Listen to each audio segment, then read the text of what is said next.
15 days after my surgery, I came home.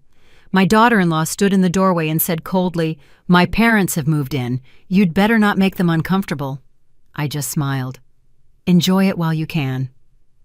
1 week later, the silent counterattack I had planned left them all in shock. I'm glad you're here.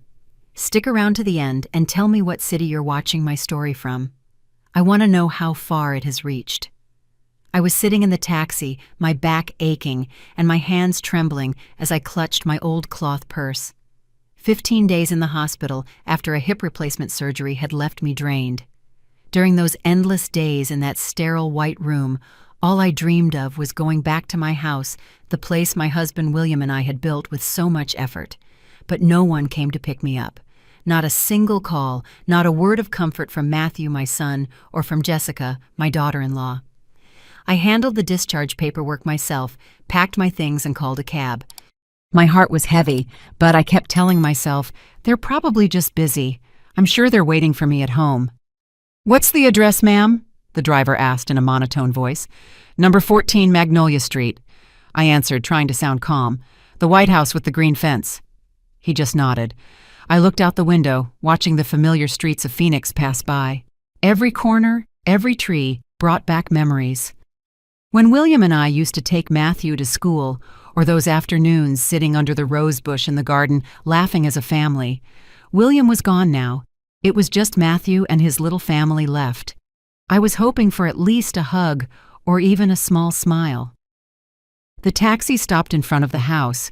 I saw the gate was ajar, not padlocked like usual. A strange black SUV was parked in the driveway, right where Matthew used to leave my granddaughter Sophia's bike. I had a bad feeling, but I pushed it away, thinking maybe it was just a visitor. I paid the driver. I got out stumbling with my purse in hand. The pain from the surgery still shot through me. Every step felt like lead. I pushed the gate open, crossed the yard, and stood in front of the familiar wooden door. I knocked softly, waiting. The door opened. Matthew was there, tall, with a serious look on his face. His eyes, the same ones that used to look at me with a son's love, now just showed distance. I smiled weakly, trying to hide the pang in my chest. "I'm home, Matthew," I said, my voice hoarse from exhaustion. He didn't move. No smile, no hug. "You can't come in here," he said flatly, as if talking to a stranger. I froze as if I had been slapped. "What did you say?" I asked, my voice trembling, praying I had heard him wrong. I took a step forward, trying to get past him, but Matthew blocked the way. Then I saw Jessica behind him, holding Sophia in her arms. Her eyes scanned me from head to toe, like she was evaluating an old piece of furniture. Then she turned her head and shouted with her chin held high, "Dad, Mom, come on out!" From the living room, Robert Davis, Jessica's father, emerged with a glass of wine in his hand, walking as if he owned the place. Behind him came Brenda, her mother with her arms crossed, and a crooked smile that chilled me to the bone. I still didn't understand anything when Jessica spoke, her voice ice cold. "Starting today, my parents live here. You'd better not make them uncomfortable. From now on, you no longer live in this house." Her words were like a knife straight to my heart. I looked at her with fury, and then I looked over her shoulder into the house. Near the garage, cardboard boxes were stacked. On each one, written in black marker, were the letters GMV, my initials, Grace Marie Villalobos. My things, the memories William and I had collected over a lifetime, thrown outside like trash. I gripped the door handle tightly, fighting not to break down. "This is my house," I said, my voice breaking. "I have put my sweat and tears into building it. You have no right." Brenda stepped forward with a mocking tone.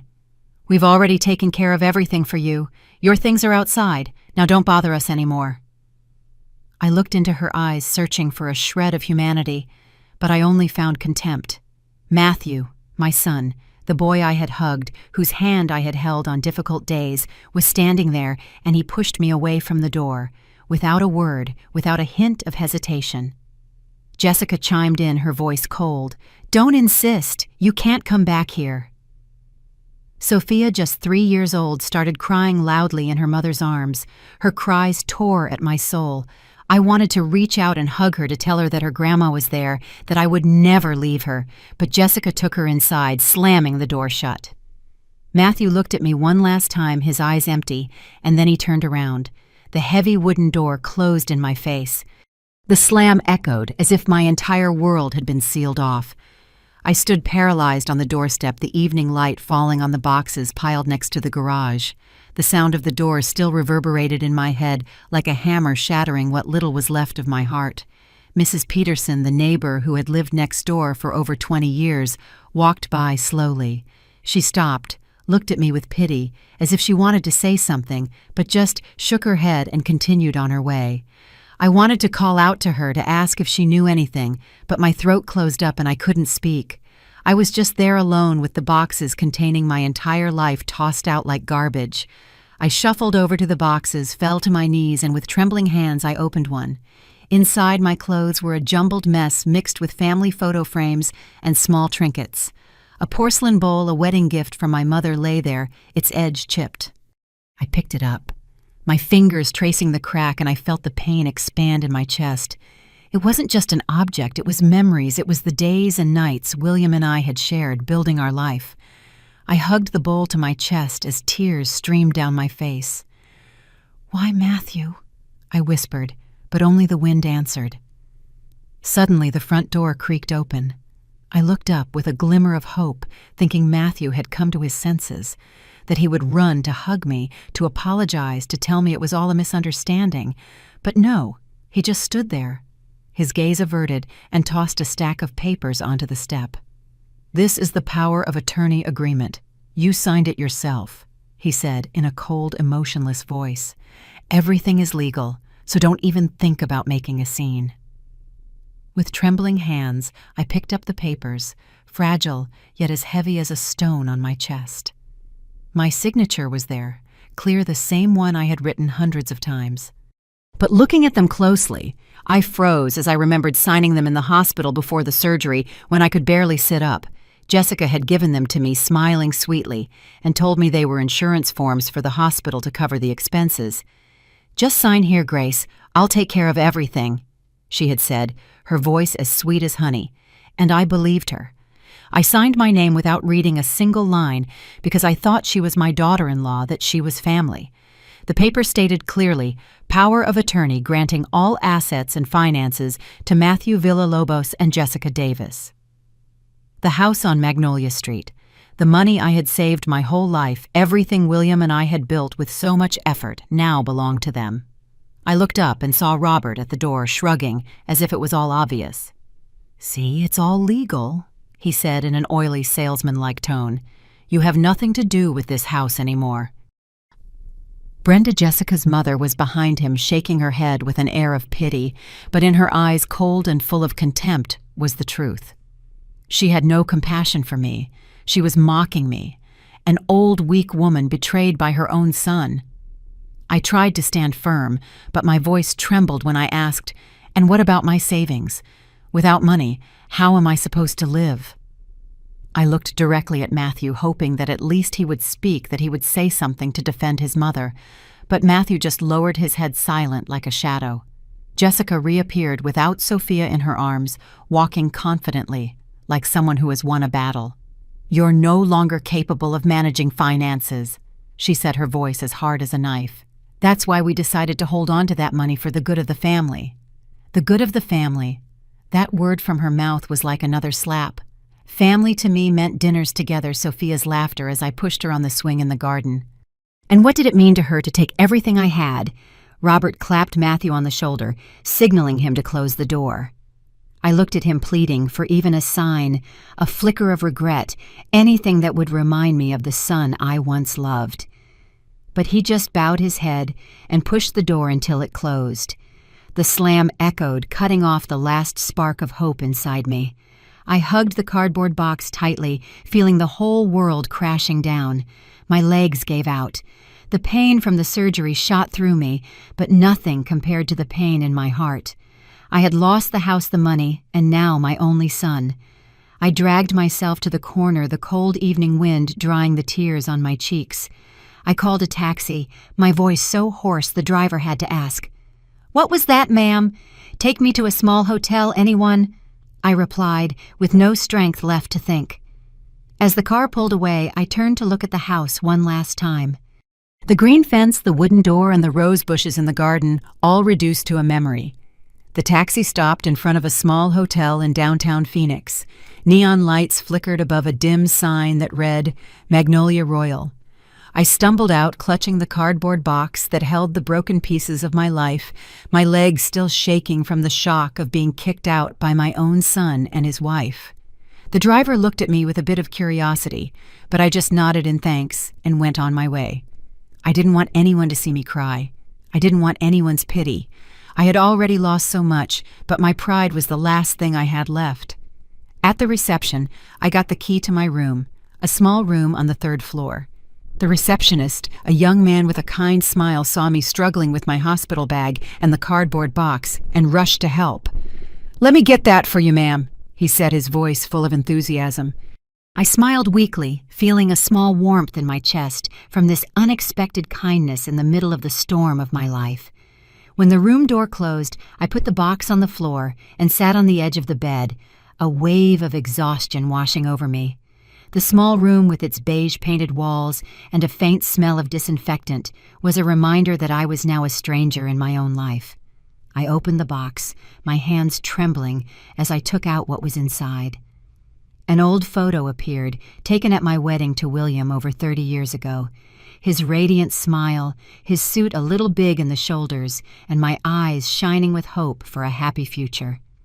The corner of the photo was torn just like my own heart at that moment. I placed the photo on the table, caressed it gently, and whispered, "William, if you were here, what would you do?" But only silence answered. I picked up my cell phone, took a deep breath, and dialed the number of Teresa Ryan, the only friend I still trusted, the one who had promised she would always be by my side, no matter what. "Grace, what's wrong?" Teresa's voice came through warm but full of concern. I could also hear her hurried footsteps, as if she already sensed something was wrong. "Can you come to the Magnolia Royal Hotel Room 128 in the Oakwood District right now?" I said, trying to stay calm. "Don't forget to bring the folder I gave you last year." She didn't ask any more questions, just replied firmly, "I'm on my way." The determination in her voice felt like a spark of light in the darkness. An hour later, Teresa appeared with her old leather briefcase in hand. She walked into the room, set it on the table, unlatched it, and pulled out a bank folder I had entrusted to her last year after William died. "Grace, I had the bank look into this," she said in a firm voice, though her eyes reflected unease. "There were illegal withdrawals while you were in the hospital. Over $200,000 have disappeared. What happened?" I felt a lump in my throat and had to sit down to keep from falling. $200,000. The money William and I had saved our entire lives from the long days of hard work at the sewing shop, the sleepless nights caring for Matthew when he was sick, the times we went without to buy him books. It was all gone. I told her everything, every painful detail, the door slamming in my face, the stacked boxes, and Jessica's cold words saying I was no longer fit to handle my finances.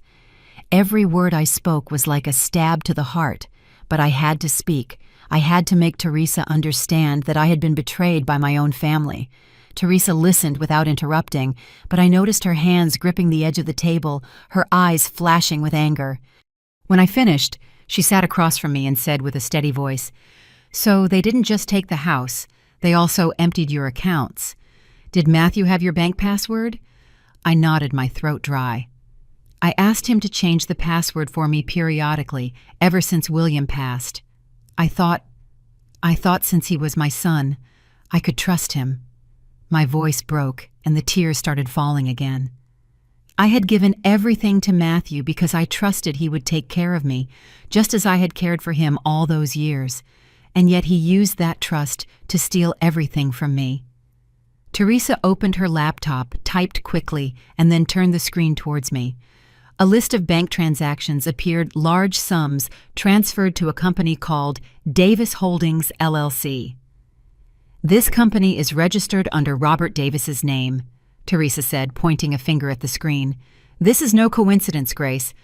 After some digging, I found that the Davis family has been buying up a lot of properties lately, all in your neighborhood." I gripped the edge of the table, my nails digging into the wood. The Magnolia neighborhood where I had lived for over 30 years, where I knew the name of every neighbor, every tree. Those houses weren't just real estate. They were the lives of people like Mrs. Herrera and Mr. Beltran, who had shared joys and sorrows with me for so many years. What had they done to end up in this dirty game? "What do they want?" I asked, my voice trembling with rage. "They took my house, my money, and now the whole neighborhood, too." Teresa handed me a bottle of water. Her gaze softened, though it remained firm. "We're not going to let them, but first we need to understand their entire game." The next morning, as the sun came up, I was already in Teresa's car, heading to the county clerk's office downtown. I had barely slept, my mind racing with memories of Matthew, Jessica, and the contemptuous looks from Robert and Brenda. But the pain was starting to give way to determination. I was no longer the weak woman who stood silently at her own front door. I had to fight not just for myself, but also for neighbors like Mrs. Herrera, who were being dragged down by the Davis family's greed. Teresa drove focused on the road, but every so often she gave me an encouraging smile. "We're going to find out the truth today, Grace," she told me firmly. I nodded, clutching the old cloth bag where I kept William's picture as if it were a lucky charm. The office was in an old building with pale yellow walls and the air thick with the smell of old paper and ink. Teresa showed her lawyer's ID, exchanged a few words with an employee she knew, and we were shown into a small room where a thick file was already waiting for us on the table. The clerk, a middle-aged man with round glasses, pushed the file towards us. "These are all the real estate transactions in the Magnolia neighborhood over the last year," he said in a monotone voice. I opened the file. My hands trembled as I turned the pages. Sales contracts appeared one after another, all with Davis Holdings LLC as the buyer. I stopped abruptly when I saw Mrs. Herrera's shaky signature. I remembered her sad eyes the day they threw me out of my house when she mumbled that she would have to move soon. "They tricked her," I said, my voice broken. "Mrs. Herrera would never sell her house if she knew the truth." Teresa tapped her fingers on the table, her gaze sharp. "I did some research online last night," she said. "It looks like they're buying up land because they expect the city to approve a new urban development plan. If it's approved, the value of the land will multiply by 10. Her words were like a lightning bolt cutting through the fog in my head. It wasn't just my house. It was a much larger scheme targeting the entire Magnolia neighborhood. I clenched my fist, my nails digging into my palm. "Then we have to stop them," I replied with more firmness than I expected, "before they make it all legal." On the way back from the office, Teresa's phone rang. She answered with a serious tone. "George, anything new?" On the other end was George Miller, a mid-level official at the Phoenix Urban Development Department who had been in law school with Teresa. "Davis Holdings is applying for a permit to build a shopping mall." George said, his voice low but hurried. "The file is pending approval. If they get it, they'll have total control of the land." Teresa frowned and glanced at me. "Thanks, George. Keep in touch." She hung up and turned to me. "If they get approved, you'll lose any chance of getting anything back, Grace." Her words hit me like a bucket of cold water. I thought I was prepared to face the truth, but the idea of losing the house forever squeezed my heart. That house wasn't just a place to live. It was a sanctuary of memories, with William, with Matthew as a child, with the days we laughed together in the rose garden. I couldn't let them take everything from me. "So what do we do?" I asked, my voice trembling but determined. That afternoon we sat in a crowded coffee shop in downtown Phoenix. The aroma of freshly roasted coffee mixed with the buzz of conversations, but I was only focused on Teresa's laptop screen.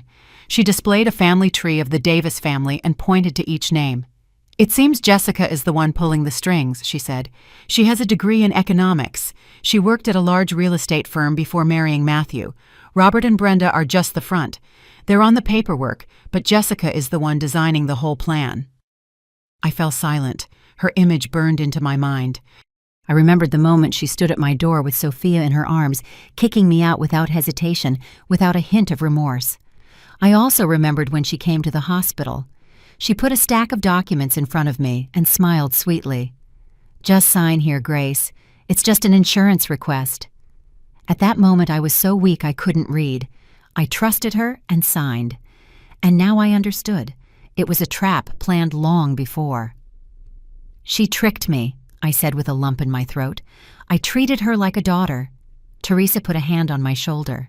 Her gaze was gentle, but firm. If you agree, I can contact Agent Collins at the FBI, she said. I know him from a previous case.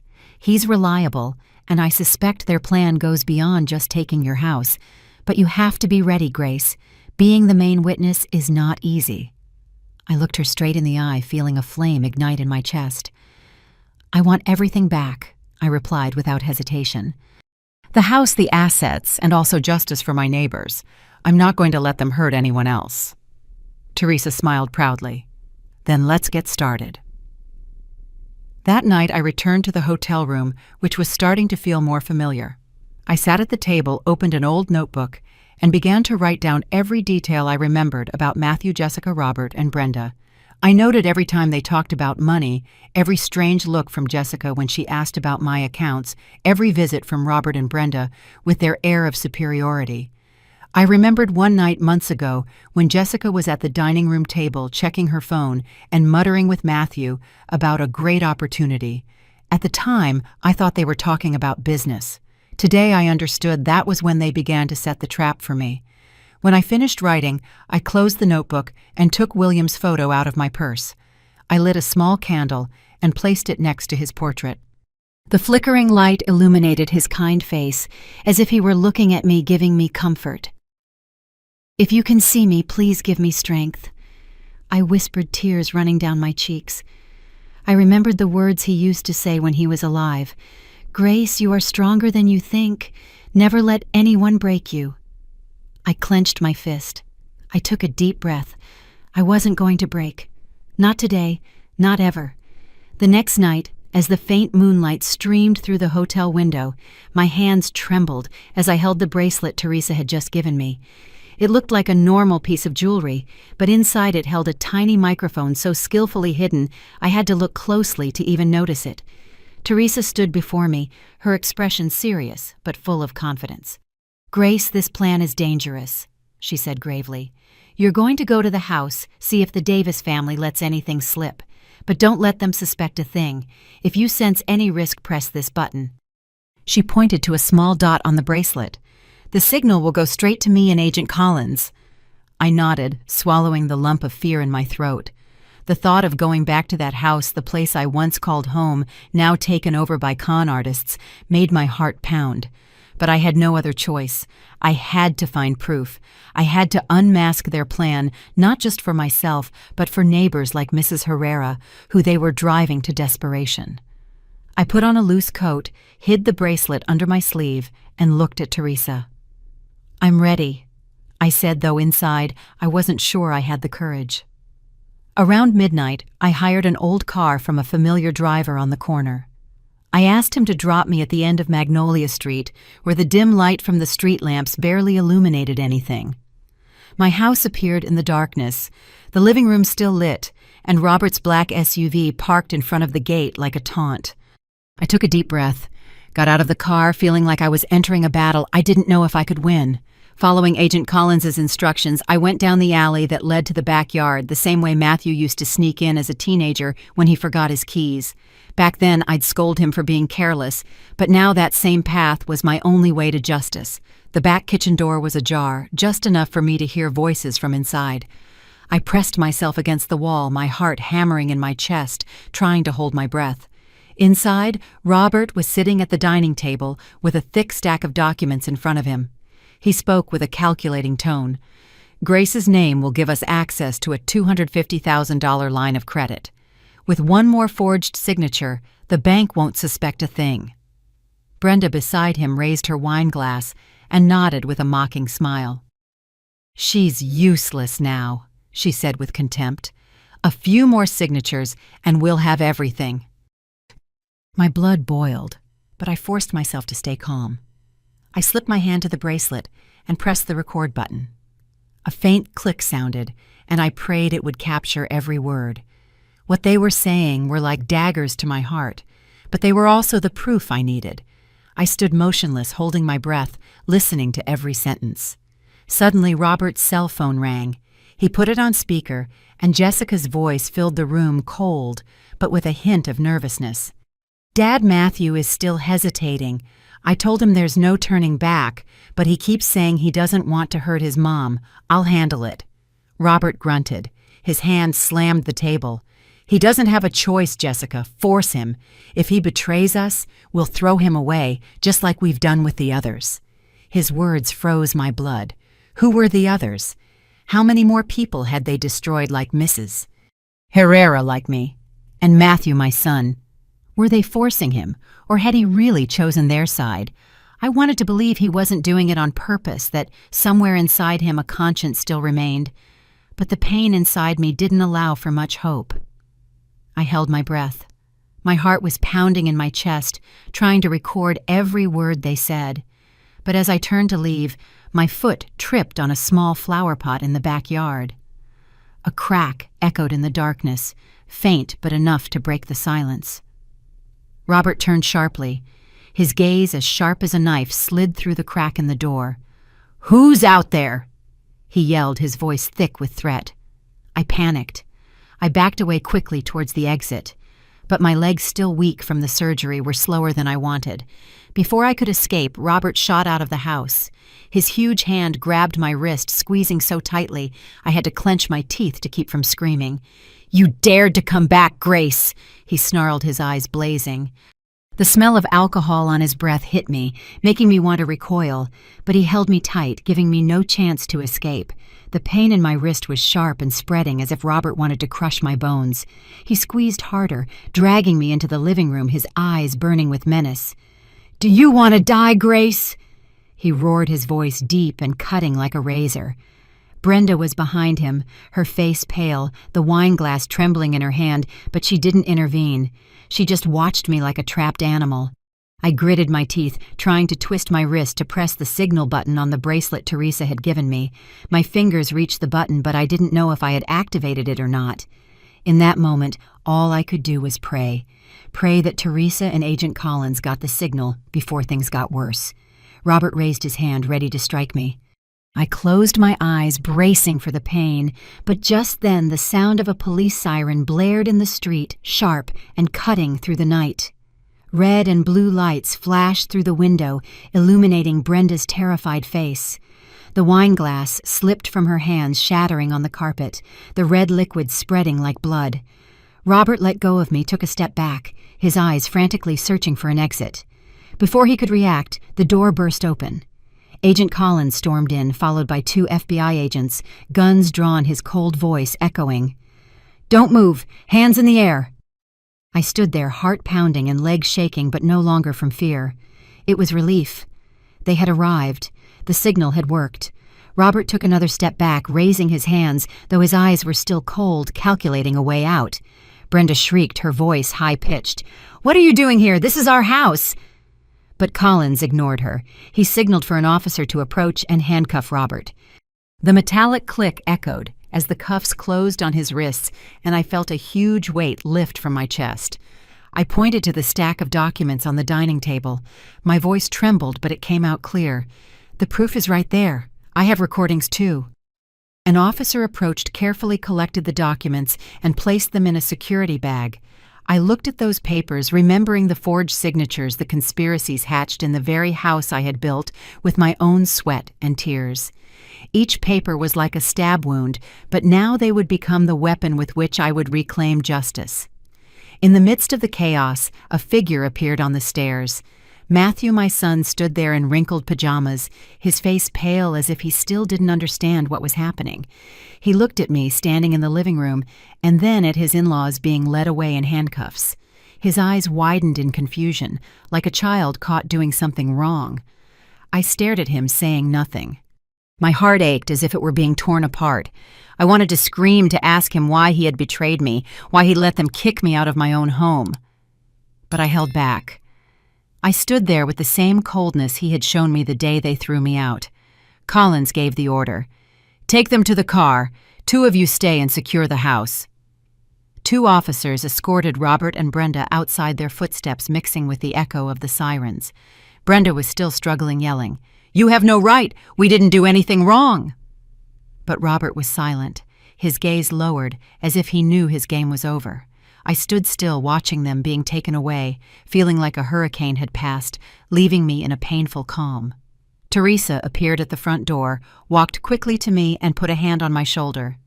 "Grace, you did great," she said with a warm, proud voice. "From now on, everything will be different." I nodded, though inside I wasn't so sure. I watched the red and blue lights flash in the yard and heard the patrol cars drive away. It was a victory, I knew it, but why did I feel so heavy inside? I had gotten the house back, at least for now. But what about Matthew? My son, who had been everything to me, was just a few feet away, and yet as distant as an ocean. I looked at him again. He was still on the stairs, hands clenched on the railing, his gaze lost somewhere between me and the floor. "Mom."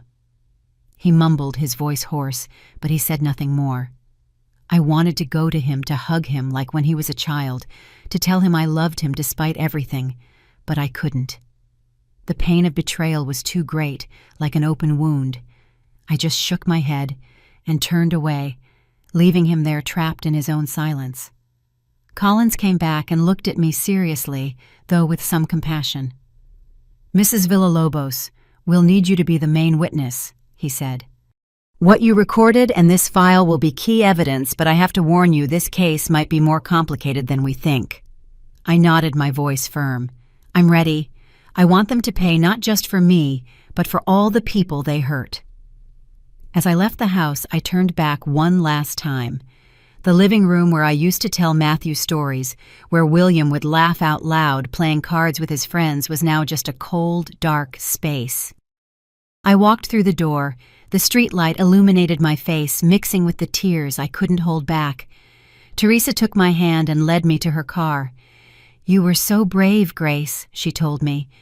"William would be proud of you." I didn't answer. I just looked out the window as Magnolia Street disappeared into the darkness. I knew this was just the beginning. The Davis family's network had been partially exposed, but there were still Matthew, Jessica, and other hidden secrets.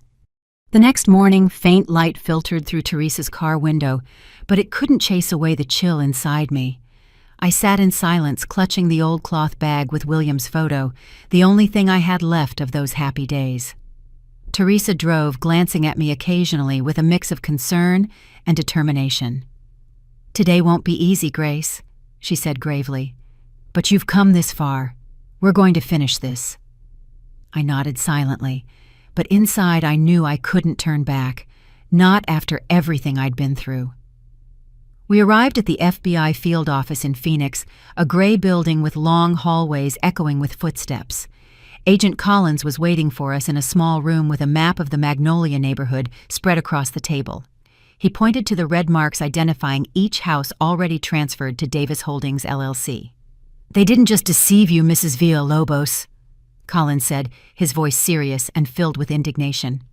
"This is an organized fraud ring. They've targeted dozens of people in the neighborhood, preying on their trust and lack of information to steal their homes and land. We need to stop this entire network."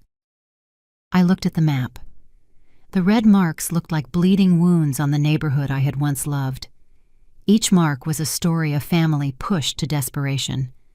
I thought of Mrs. Herrera, of her sad expression when she talked about having to move. I thought of Mr. Beltran, the neighbor who used to bring me sweet bread for every holiday. They were all victims, just like me. "I'll help," I said firmly. Collins slid a cooperation agreement towards me. I signed my name. Each stroke was a promise that I wouldn't let them hurt anyone else.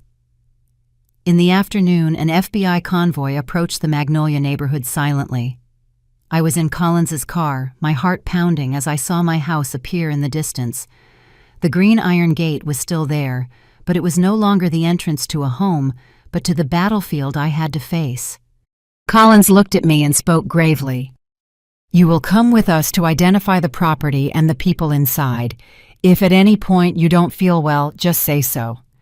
I nodded, trying to stay calm, though I knew I was about to face the most painful part, watching Matthew and Jessica get arrested. When the car stopped, I saw Matthew on the porch biting his nails nervously. His face was gaunt, his eyes sunken as if he hadn't slept in days. Looking at him, my heart clenched. He was the son I had raised, the one I had loved more than myself. But he was also the one who stood silently when they kicked me out of the house. The one who said nothing when Jessica declared I no longer belonged there. I wanted to run to him to ask him why, but I held myself back, forcing myself to stand tall, not letting emotion overcome me. The front door flew open. Jessica came out carrying Sophia in her arms with the same confident expression as always. But when she saw me sitting in the car with the police, that confidence crumbled. Her eyes widened in surprise, then blazed with fury. "What the hell are you doing here, Grace?" she screamed, her shrill voice echoing across the yard. "How dare you betray the family?" That word from her mouth drew a bitter laugh from me. Family. A family doesn't kick a mother-in-law out of her house, doesn't steal everything she has. I got out of the car, straightened my back, and looked her straight in the eye. Family ceased to exist for me the moment you slammed the door in my face that day. I said, my voice calm but sharp. My words were like a knife. I saw her step back, clutching Sophia tighter. Collins gave a signal, and 2 agents moved to restrain Jessica. She struggled, screaming, "You have no right, I'm a mother!" But the click of the handcuffs cut her off. The neighbors began to gather around the house. Murmurs and pointing grew into a chaotic buzz. "Sophia," my little girl cried inconsolably as she was separated from her mother. A female officer gently took her and led her to another car, heading to Child Protective Services. Her cries tore my soul apart.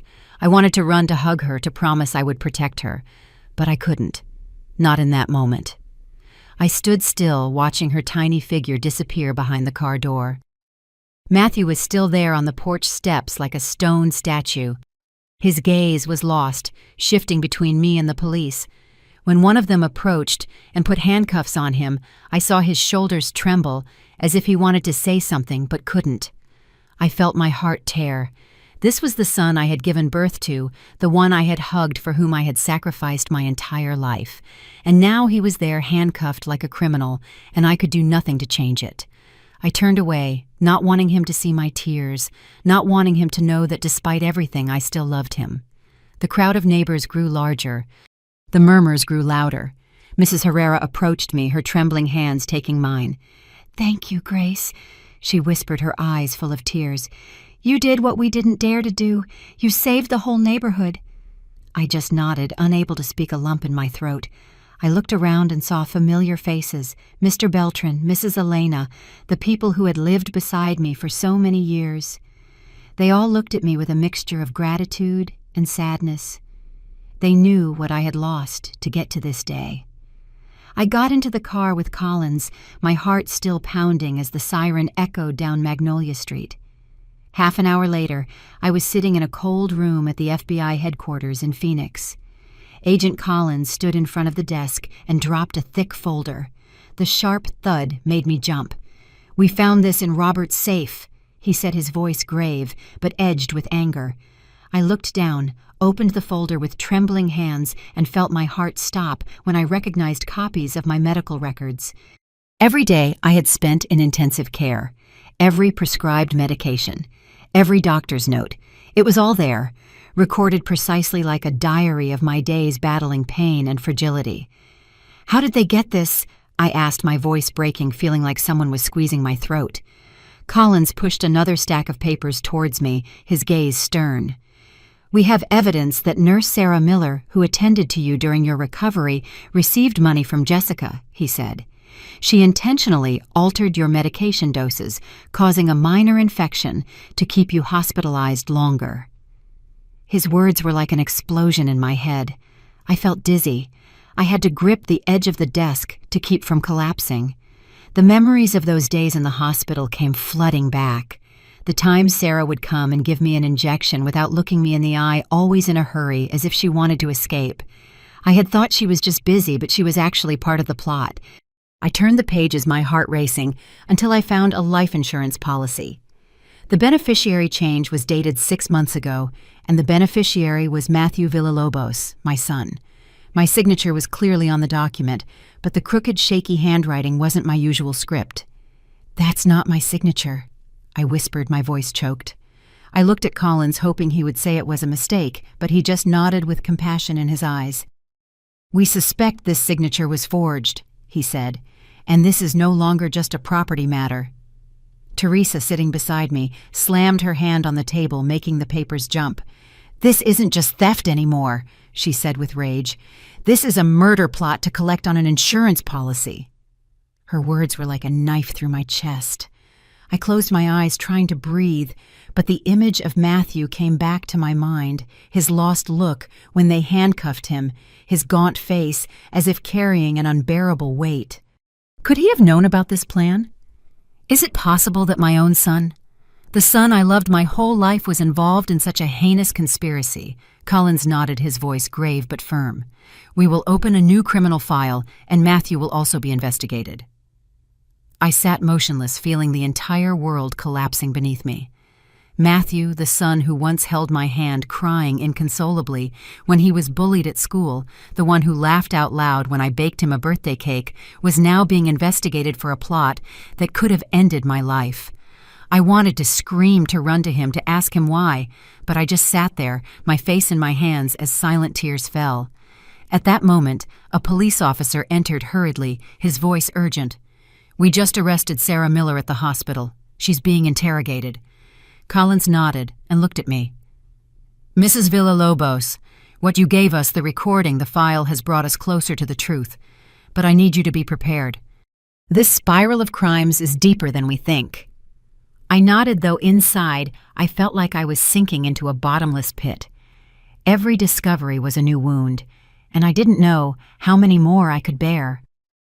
Teresa placed a hand on my shoulder, her voice firm but warm. "Grace, they wanted to turn you into a silent victim, but now you are the one who has unmasked them." I looked into her eyes and saw confidence and determination. She was right. They had tried to push me into the darkness, but I would not stay silent. I wiped my tears, took a deep breath. "I will do whatever is necessary," I said, my voice hoarse but firm. "They have to pay." On the way out of the FBI headquarters, I was in Teresa's car, staring out the window. The streets of Phoenix passed by, but I didn't really see them. In my mind, memories of the hospital swirled. I remembered the days I was bedridden, so weak I couldn't even sit up. I remembered Jessica coming in with flowers and a fake smile, offering words of comfort while she wove a trap behind my back. I remembered Sarah with that evasive look every time she gave me an injection. Everything was planned step by step to take my assets and perhaps my life. A few days after the raid, I was in my hotel room when the phone buzzed. Teresa's voice came through, serious but clear.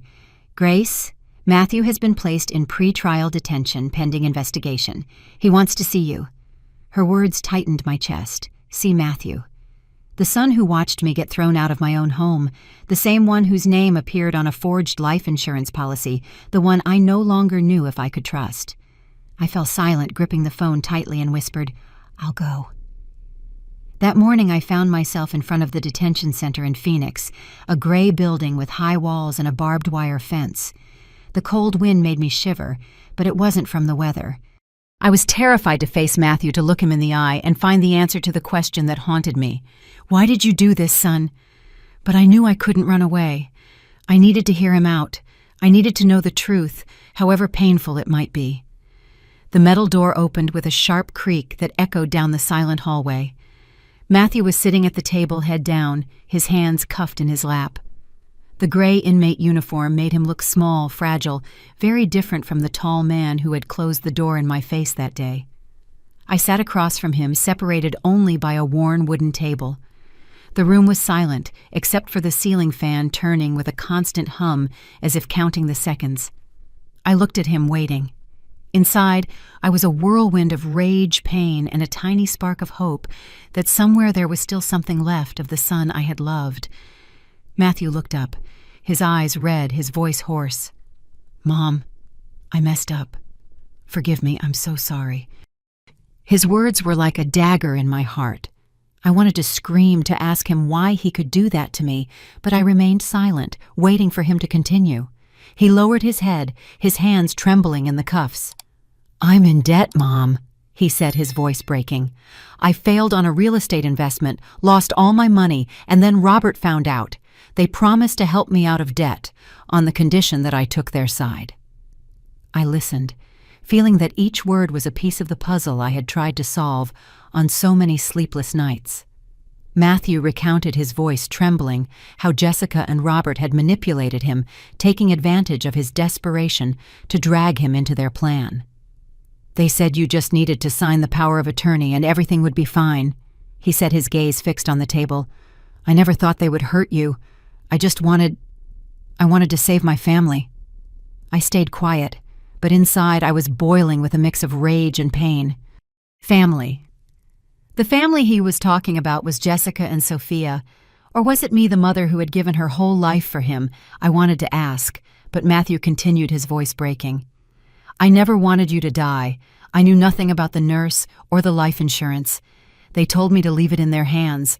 If I had known they were planning to hurt you, I never would have agreed." He collapsed onto the table, his tears falling and soaking the wood. His words tore at my soul. I wanted to believe, I wanted to think that Matthew hadn't done it intentionally, that he was just another victim of the Davises. But the wound of betrayal was still there, open bleeding. I remembered his cold gaze at the front door. I remembered his silence when Jessica kicked me out. Could these apologies erase everything I had lost? A soft knock on the glass interrupted my thoughts. Agent Collins appeared, signaling that there were only 5 minutes left. I looked at Matthew, saw him lift his head, his eyes red with remorse.